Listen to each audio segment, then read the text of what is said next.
Charlie Peacock, welcome to the program.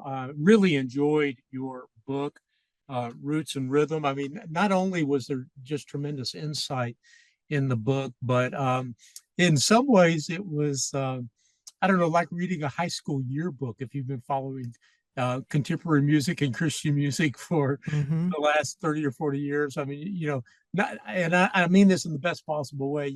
You mentioned so many people that I hesitate to use the word name drop because I Hmm. don't think I think you go beyond just the name dropping, but so many really fascinating and interesting people that played a role in your story, and you played a role in their story as well, of Hmm. course, which Yeah. is what a good bit of the book is about. But all that said, I'm still taken by something that you wrote very early in the book, not in the introduction, but in the first chapter, that you said, "I'm still a small, needy boy." And after all of what you've accomplished and all of what you've been through, much of which is documented in this book, why did you want to say that? And why did you want to leave the book with that? Yeah, I think the book, as you know from reading it, there's several threads you could pull on and sort of major in a particular theme, and one of those would certainly be the tension between name making and the humble life of following Christ. And I think for me, part of this was a healing, uh, um, almost like a long healing prayer, um, of working out that tension through this, a literary device, a book, right, a memoir, and um, and just needing to kind of park there every once in a while to say, while I'm telling these stories, which some of them are, yeah, they're wildly fantastic and they're mountaintop experiences, and they're the dreams of a young musician come true, and there's all of that, but there's also the recognition that that all those things, they can be so vaporous, you know, and that ultimately you're left with what, you know, Bono said, all that you can't leave behind, you know. And that's really the people and the places and the memories that you made together that are good and beautiful. And I think it's necessary for me to remind myself, and I wanted to remind my reader. I think that I know who I am and who I'm not, and mostly I am that small needy person, who has pretended often to be far more than they really are.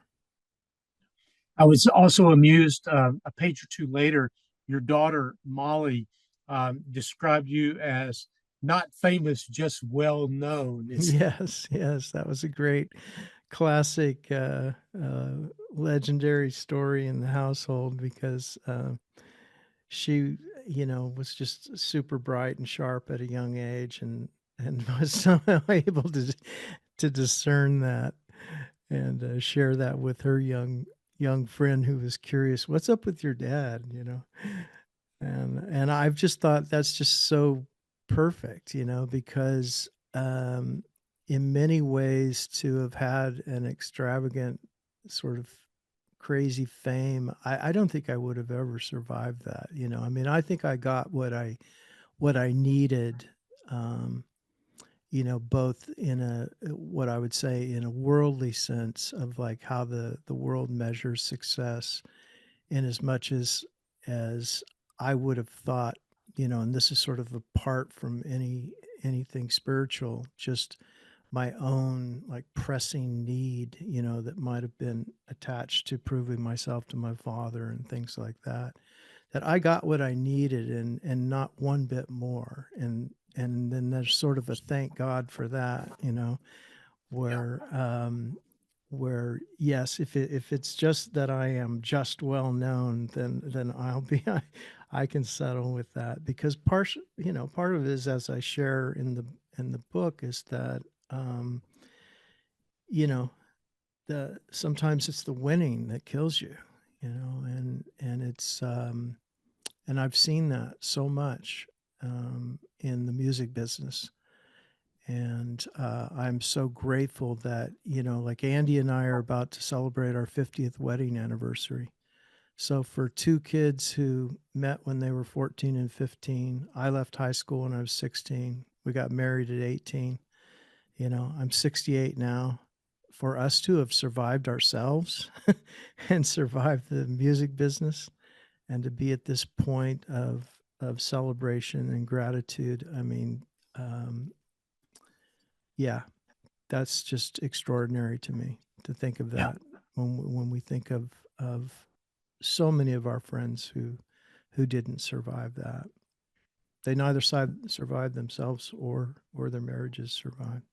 Yeah, I do wonder, Charlie, if you'll reflect just a little bit though on this idea, because you said you got enough of the worldly success, but not too much, thank God, you said, Yeah, and you know, it is a little bit of a, I don't know what you would want to call it, a dilemma that you have to manage if you're in the music business, though, because if you don't have a certain absolutely. amount of fame, if you don't have a certain amount of notoriety, you just will not. I mean, it is really tough for an unknown blue collar musician to make a living in the music business.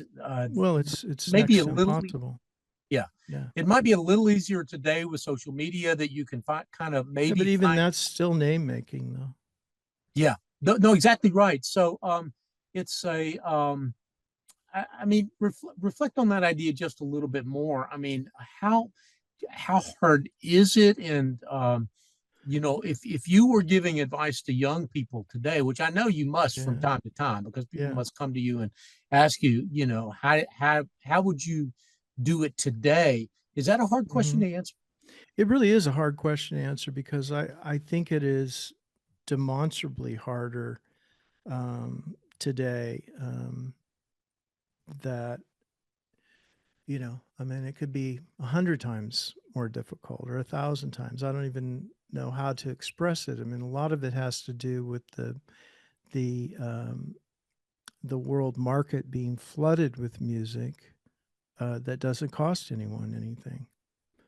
Um, so what I grew up in, and this from growing up in America as well, that at one point in time we used to think in terms of 40 cities in America that could maybe sort of be the hot, touring places, or sort of decide, what was popular.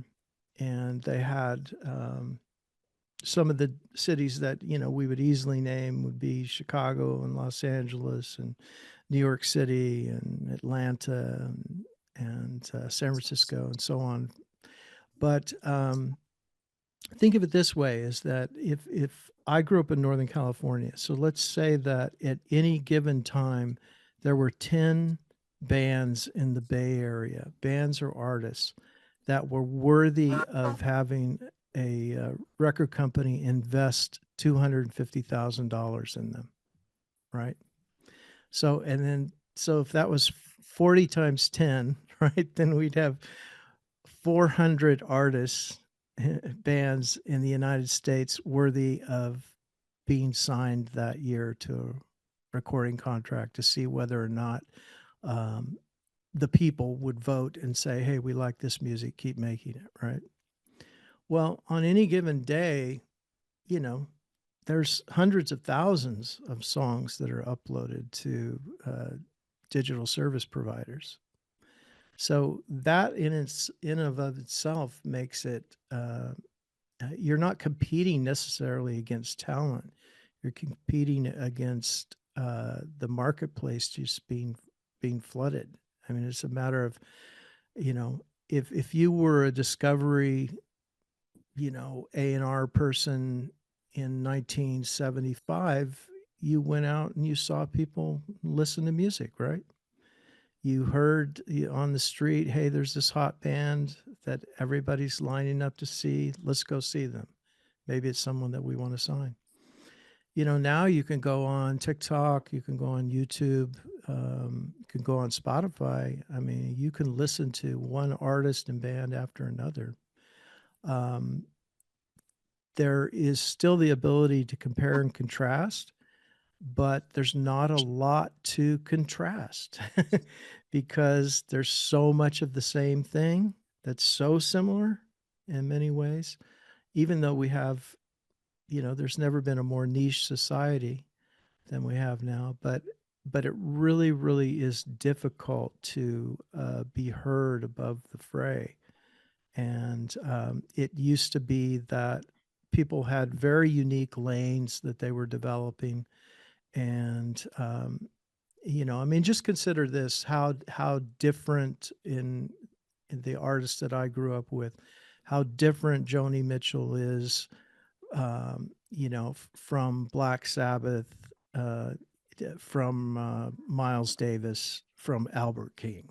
Okay, very, very distinct. I mean, Yep. there's no way that you think you're listening to the same style of music, or that they, and yet, I also grew up in Northern California where I had Bill Graham, the concert promoter, who literally created concert bills like this, that were eclectic concert bills, where you did see Miles Davis with Jefferson Airplane, and that's the reason I'm the kind of musician I am. I mean, that's the reason why Yep. I play every kind of American music.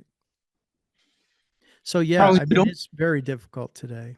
Yeah, and Really. I think that some of what that means is that that some pop artists today do tend towards the outrageous just to get attention, Oh yeah, and absolutely. I mean, that's why you see, I mean, years ago, sort of the introduction of nudity into music as well, It wasn't just a matter of wearing sort of, suggestive or racy kind of costuming.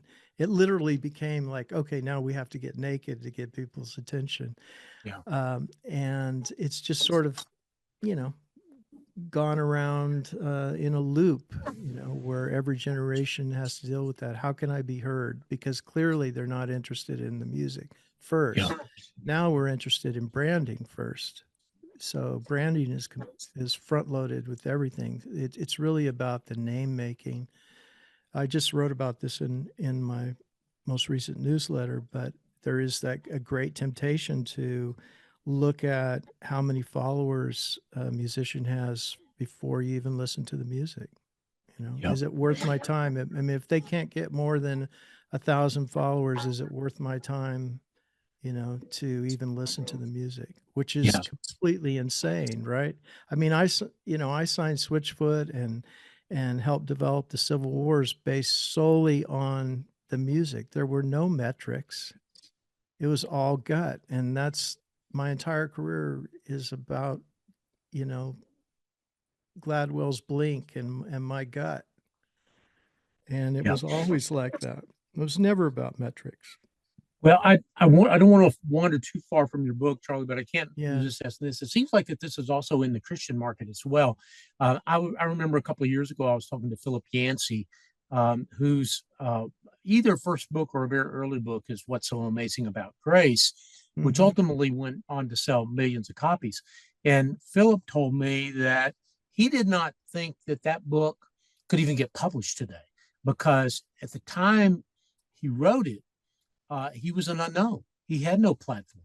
He had Right. no social media, presence whatsoever.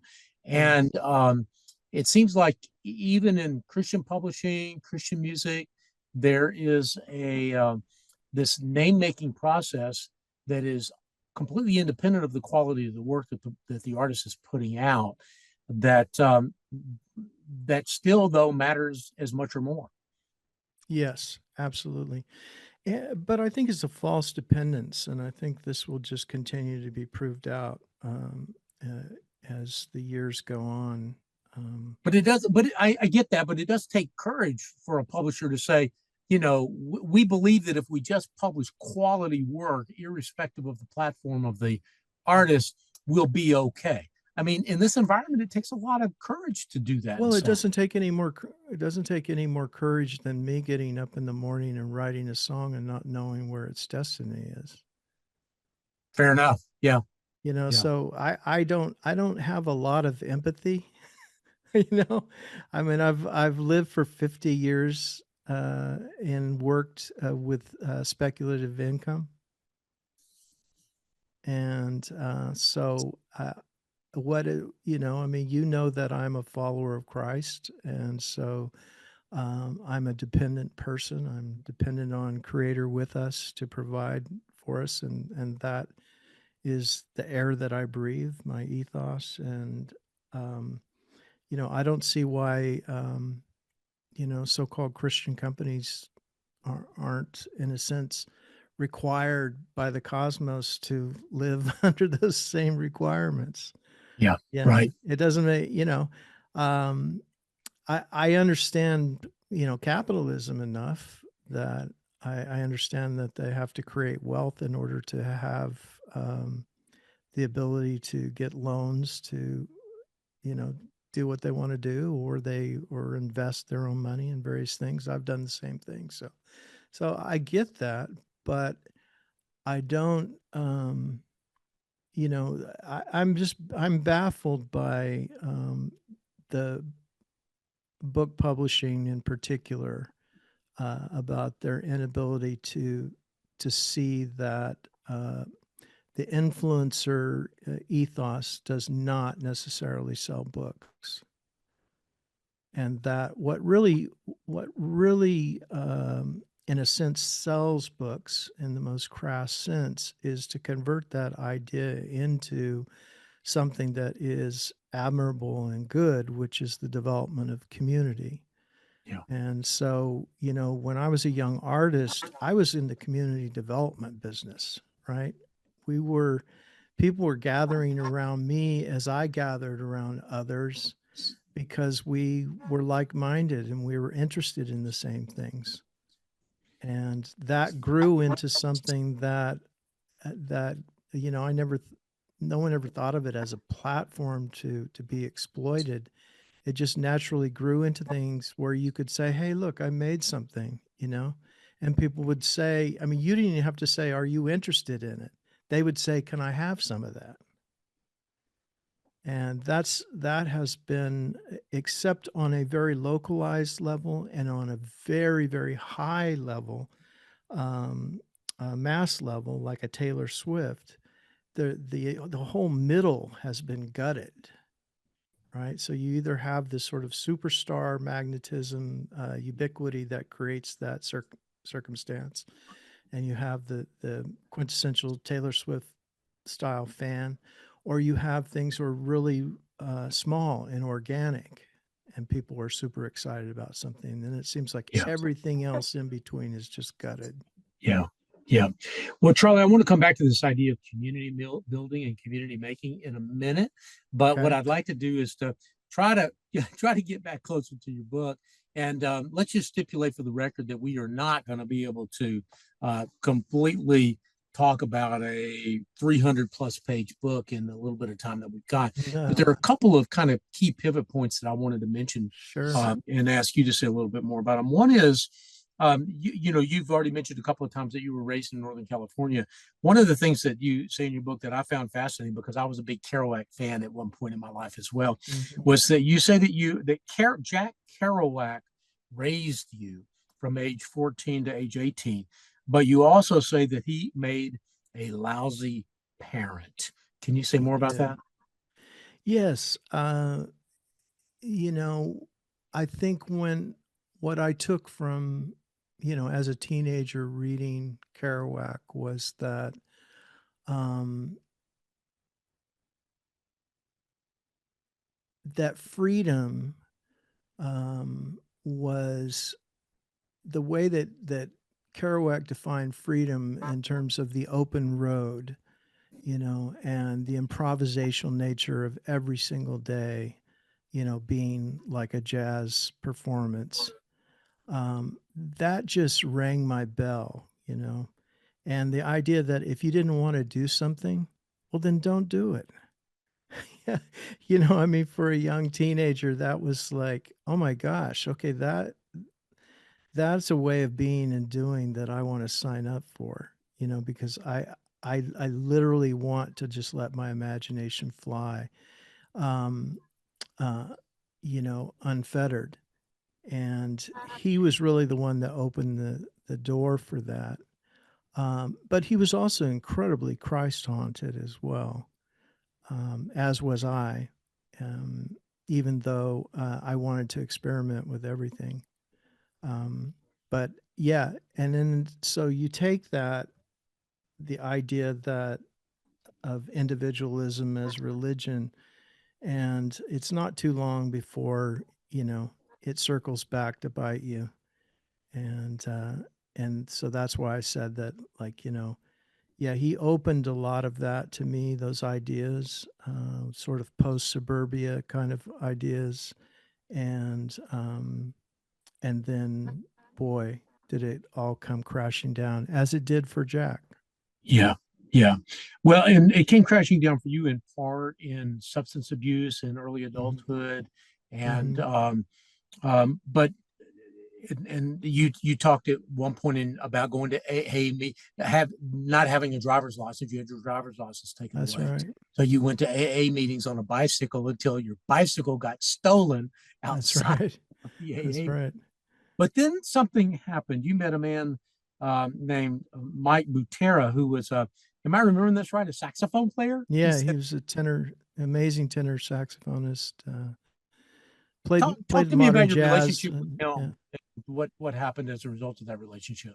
Yeah, well, he was the person who, you know, he was the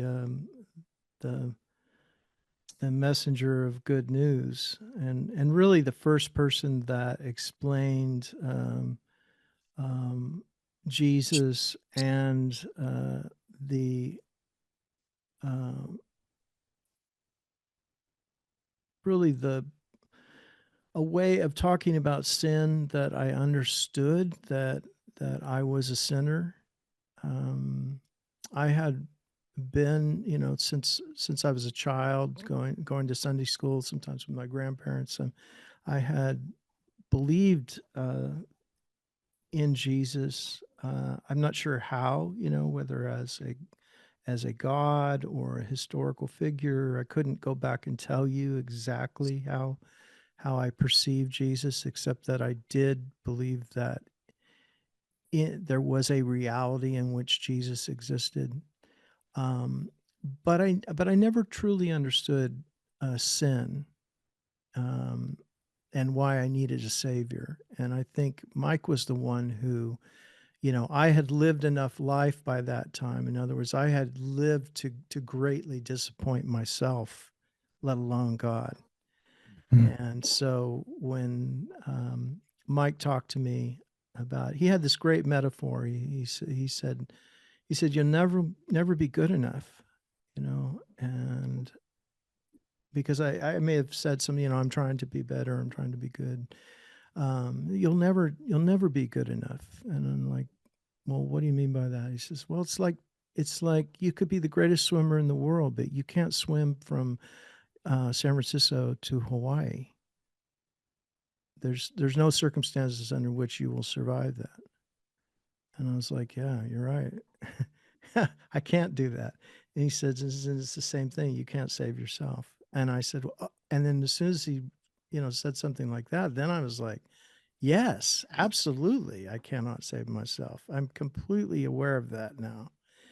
And then it just sort of, you know, kind of all fell into place, um, you know, um, existentially for me. I mean, it was very real, very present. And so he was a storyteller that showed up. And of course, I, you know, I mean, I think it's amazing that God would send me a saxophonist, you know, because I revered Coltrane so much and really thought that A Love Supreme was kind of the highest and best, you know, spiritual statement in the public square and all of that. So it was as if God was taking these elements of and stories from my life, and then placing a redemptive version of those stories in my path. Yeah, yeah. To me, Charlie, the thing that was interesting about your story, as you tell it now, and as you also wrote it in your book, was that you were Christ haunted. You were as you said, Jack Kerouac, was also Christ haunted. In fact, I heard that he actually had a conversion near the end of his life. I've read some accounts of that, maybe returned to Catholicism of his youth or something like Oh, that. for sure. Yeah, it would have been Catholicism, Yeah, but nevertheless, no. I mean, I there's no question that he believed that Jesus was the Christ. yeah, yeah. And the thing, though, that struck me was this notion of sin was what ultimately was the pivot point for you in terms of your salvation. That one of the things that you say in the book, didn't say it quite as explicitly here, but maybe I'd like for you to say a little bit more about this. Is that none of these other religions, none of these, the Zen ideas, the Dharma Hmm. bums, and so Yeah, like they they couldn't deal with your sin. It's like yeah, when you ask what do you do with your sin? They didn't have an answer. Only Christianity had an answer for that. that's right. Yeah, it's the only religion on offer that has that explanatory power. Um, and I'd always said that I was looking for the truth, and so my buffet spirituality of sort of taste testing everything was an attempt to make sure that I had uncovered, you know, turned over every stone. Yeah, And so for me as a young adult to circle back around to the Christian narrative and to really see it with fresh eyes, and to hear it with fresh ears, I was just as surprised as anyone. You know, um, I thought I would always be a syncretist, and that there was no problem with me sort of coming up with my best version of all of these things sort of working together as I decided they would work together, right, right. which was to make myself a god. And so sort of my lostness in my own ego, and on sort of dependence on my intellect, um, is what was killing me. you know and it was to surrender to the idea that sin was real, and that there um, was an answer in the person of Jesus, who wasn't simply in the business of saving me from a penalty, but he was actually uh, issuing an invitation to a new way to be human, and to enter into this new way of living in place with people, having a future, seeing death as life to life and not the end of everything. I mean, so many different things that came to in a form of enlightenment um, at that time. When I first met with Mike Butera, it was kind of overwhelming that there was such a great reversal of things that I had hints of, but they kind of had to be flipped on their head. And as soon as they were, I I was I had to surrender to the aha moment. It's like I didn't want to. I felt like there was a line at my feet, and that if I crossed over into into this what seemed like reality, that if I were to cross over into it, then I could never go back. and Yeah, and yet all of a sudden I was there. I was in it. And it was very profound for me. I can still remember every part of it. And from that moment on, I really was in a new epistemic framework for living, and how I knew what I knew, and which was very minimal. Um, but I was sort of given the imagination for it, and also the the necessary elementary doctrine to get started, right? And then I was so fortunate that while I was surrounded by a lot of sweet and kind people, it was also a time in American Christian history that there was a lot of escapism based on eschatology. And I was so fortunate to quickly step over that or around it, because I came in contact with the Brits and the Dutch and others who were deeply committed Christians who had a completely different approach. And if I hadn't had that, I don't know what my destiny Yeah. would have Yeah. been. But without, like the Schaeffers, for example, and Labrie, without that, and reading art in the Bible when I was a very, very young follower of Christ, those things just set me free. I'm just so indebted to, like Rookmacher and Schaefer and the poet Steve Turner, and just so many people that they weren't Americans. Well, the Schaefers were, but they were expats. But you know what I mean. Yep. Yep. Well, Charlie, I could do this all day, and but I want to honor your time and also our listeners' attention span as well, and just pivot, if I could, in our conversation and ask you about a couple of things um, that strike me about your life and your career, and that you touch on a little bit in the book. One of them is an idea that we've already mentioned, and that is community.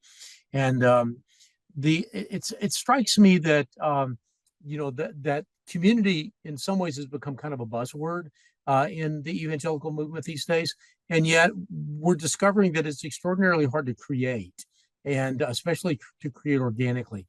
I see that you have done it to a large extent at different stages in your career with different sets of musicians and others at Rethink, Hmm. for example, that and at other at other times where you've had bands together, and but and then maybe most notably with the Art House.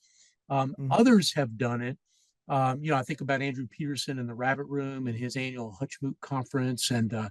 the to a certain extent the Gettys are have created a sort of a community around them, this Hmm. modern hymn movement and so on. So it's not that it doesn't exist, but it strikes me that it's extraordinarily unusual, that it requires a certain set of conditions to be in place, that God's providence and just the work of the Holy Spirit has to be a part of it as well. Um, Absolutely. what would you say are kind of the necessary and sufficient conditions for creating these communities that that we look back on and say, "Wow, that was a really fruitful time." You can look Mm. back at that, fairly short period of time and see so much good work came out of that movement, and maybe continues to come out of it, but certainly did for a Right. season. What causes that?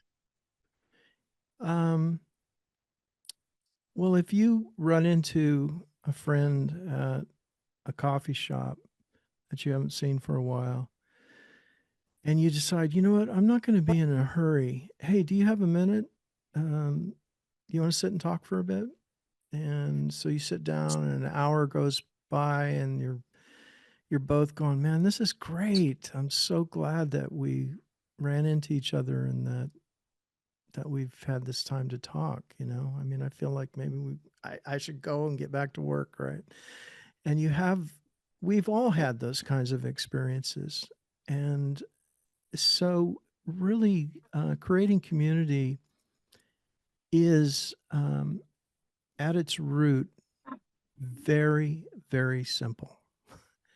It is to create the circumstances to bump into one another. Mm. and and then our own need, our own delight, the work of the Spirit in us, how so much of our sense of who we are um, is communally constructed, um, both at the local level and for those of us that are following Christ at the cosmological level. And so you're completely dependent on that. And if you start just with that, like creating the circumstances where good can happen, if that's your sole motivation, rather than thinking of in terms of let's create an event or let's create a conference or all of that. So you've, I mean, my advice to anyone would be, how much of are you doing that already in your life? I mean, why would you think that you would like create this worldwide, kind of movement or something, right? If you're not creating the circumstances for good to happen at a very small level Yeah. or at the local So, level. small is beautiful, and being intentional about relationships really does matter. It really does. Yes. I mean, if just having a meeting, I love what Laity Lodge says. That's another great community that we've been a part of, Yeah. is that whenever you go there to speak or serve or do music, there's always a meeting before everything begins, before the guests arrive. And my friend Stephen, director there, will always say something to this effect. We have an agenda, but we don't have an agenda for you. And so when you're thinking about creating the circumstances for good to happen, let's say you're wanting to create an arts group, you can have structure to what you're doing and you can make good plans and you can create the circumstances for safety too, or hospitality and all of these things that you might want to do. But there's also a real beauty in leaving things just loose enough, right? That the people make their contribution as well. I think if somebody were to ask me why did the art house work, for 25 years in Nashville? Why does Art House Dallas work? Why does Art House North work up in St. Paul? I would say it is this formula of having just enough administration and organization while allowing what we would call the spirit to work among the people. And so having an agenda, some structure to it, but not over planning, over agendicizing anything that you do, so that everyone can be listening a little bit, right? Like listening and then saying, next time we gather, and the next time we gather, and next time we gather, rather than having the, I'm not a big believer in rigid formulas except for the summary of the law that Jesus gave. Yeah. That's about where I go with formulas, love God and neighbor. Everything else, if to me, if there isn't an improvisational element to it, it's probably not going to have that spark that people crave. Yeah. Charlie, I wanted to ask one final question, and that is about another topic that kind of is woven into the fabric of your book and even into our conversation a little bit, and that is about creativity. I'm a little bit allergic to the term creatives, because Mhm. God is the creator of the universe, and we are all, each of us, made in His image, and I think that Yes, means that we're I all dislike creative. that word very much. Yeah, yeah, Yeah, and unless you're applying it to everyone. Yeah. yeah, exactly. That said, I do think that that creativity, maybe like prayer, like preaching, like other spiritual disciplines, Mhm. requires study, requires practice, and you've been engaged in a creative career, specifically intentionally, for 50 years. And I guess I'd like to know what you've learned. What advice would you have for folks who maybe resonate with what we just said, which is that creativity is for everyone, and that God calls us all to follow Him, and He is a creator. And I would provide a bit of context for that. You quote Reed Arvin, who is also a producer and brilliant guy, who says that there's no creativity without a problem to solve. Is that a way into this idea? It is. It's certainly a way into it. But it begins with the imagination first.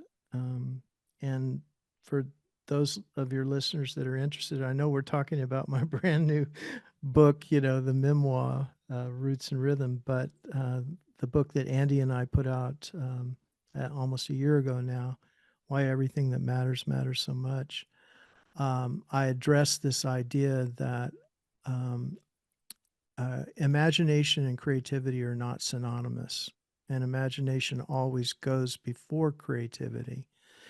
Um, there are cases, where people are creative without imagination because they're using the template of someone who already imagined.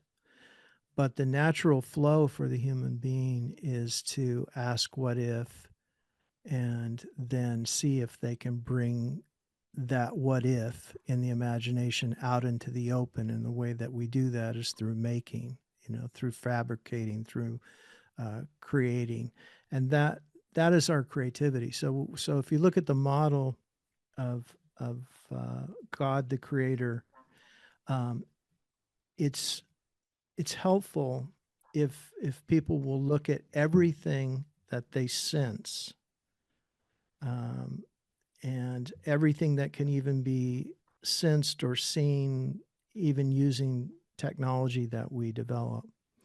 If we'll look at all of that as God's creativity, and so it's mostly material that we're aware of, right? Now, Christians, of course, we believe in a sense, non-material creativity as well. But just for a second, we'll park that and just go that front loading the imagination is super important because that's where the dreams are. That's where the acknowledgement of a problem may exist that needs a solution. Um, you cannot fall in love without the imagination and a little bit of hormonal help, you know. But truly, you have to say, in order to fall in love, you have to say, I imagine myself with that person forever. So so now, can you create it? Now, what would you do to create that? Right? You're imagining yourself in love. Well, of course, for eternity, Homo sapiens, and we know from our own small lives that what we've done, to pursue someone that we imagine we love, right? It's no different in artistic creativity or science or, creating or caring for a city. You have to imagine for all of these things. What is the good that it needs? What is the solution? When I'm writing music, I'll often have an audience in mind, or I'll have a problem that I'm hoping to solve. Like I may be saying to myself, how do I make something that has a degree of atonality, but has enough sort of resolve and resolution that the average listener it still gets invited into it, but is exposed to a little bit of chaos that has resolution, because chaos into resolution is a big part of the world in which we live, right? Yeah, yeah, So that's me just in how long did it take to do that? A half a second, right? Well, I could do that all day long, just imagining something and then saying, now what will it take to make it? yeah, yeah, And that's really what so the think of it this way too, Warren, is that there's many things that I can imagine that I shouldn't make, right? Uh, like the classic, you know, David and Bathsheba's story, right? He imagined something, right, that he shouldn't have created the circumstances for everything to go to hell in a handbasket, right? And so, there's plenty of that. So that's a misuse of the imagination. And then there's even good things that I can do because I am, like you talked about earlier, like just that one small boy, making his tapes. Uh, I can imagine far more than I can create. And so part of me acknowledging my smallness is to say that just because I can imagine this doesn't mean that I should all of a sudden tool up 100-person company, right? With a $10 million budget to try to make this thing that I've imagined. Might not be right for me at this time in life. Yeah. But yeah, there's and think of it, what it would be like if every citizen on the planet um, used what we know of as the artist mind, and just said that, forget the artist mind, this is the human mind, this is the mind, the body at work in the world for the cosmic betterment of everyone, so that we're all, imagineers, and we're all, creatives, as you said. And because ultimately we are going to create a world. And so this is why I'm such a champion of helping people see that they have agency, and that while we all have limitations, whether there be skill and ability or financial, whatever it might be, we all to some degree can imagine and create and make the world that we want to live in. Yeah, the Bible teaches that we've been reconciled to be reconcilers, that God is in the Absolutely. process of restoring all things to himself, and that he's inviting us to participate in that joyful process. It seems to me that that's the final end of creativity, is to participate with God in what he's doing in the world.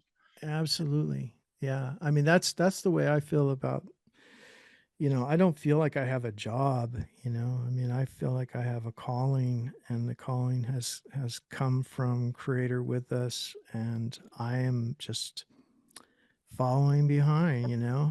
and Amen. uh that's it. And I have an assignment, my assignment is not done. And I'm busy doing that. When we get off this podcast, I'll, drop into whatever my current project is and put my head down and do my work for the day.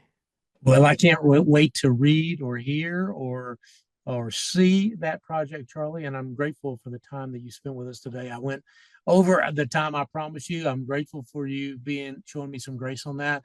But I found this to be a very nourishing conversation. Thank you so much for being with me. Yes, thank you, Warren. Appreciate you.